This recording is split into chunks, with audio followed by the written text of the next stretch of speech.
Good day to you, Ninth&O. This is Devotionables, brief devotions for busy people. It's good to be with you today. I'm Brandon, one of the pastoral interns.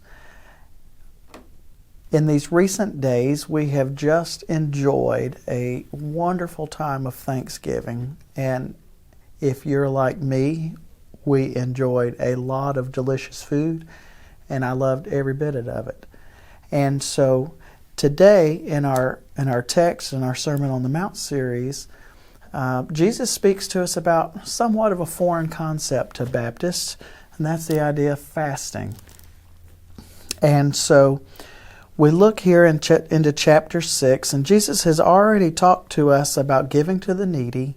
He's talked to us about the model prayer, and finally he gives us this third way to practice our righteousness, or this kingdom living, and that is through fasting.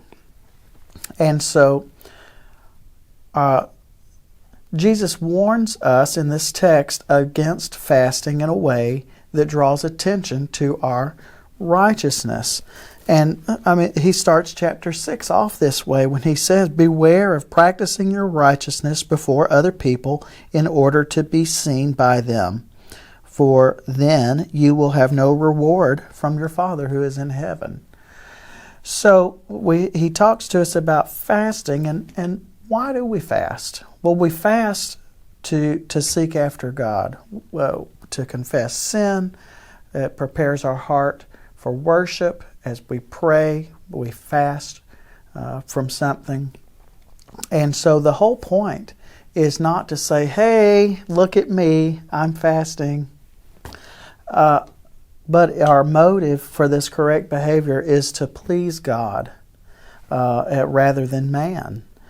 And so it's this physical demonstration, a temporary physical demonstration that we believe the truth that's declared in the gospel. Man shall not live by bread alone, but by every word that comes from the mouth of God, Matthew 4:4. And so, oftentimes our stomachs are like a spoiled child. Foster tells us that a spoiled child doesn't need to be indulged, rather it needs discipline. So for the spiritual practice of fasting, and primarily with food, then you discipline your body as you fast from food. Now, does that include that we always fast from food? Not necessarily. We can fast from social media. We can fast from different things.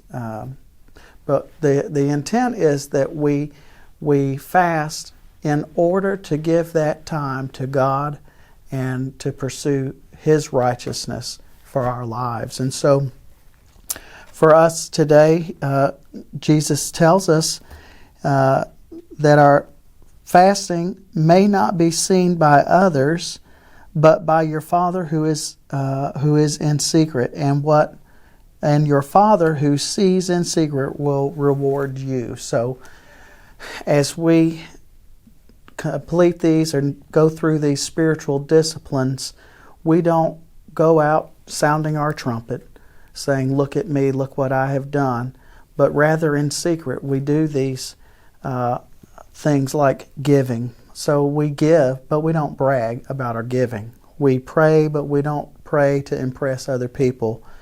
And we fast, but we don't fast to show off that we're fasting.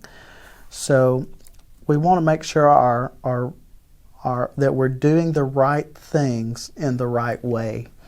And so consider this today, Ninth&O. What is it that you need to fast from? And how can you give up something to improve your time, your connection with the Lord? Think about that today.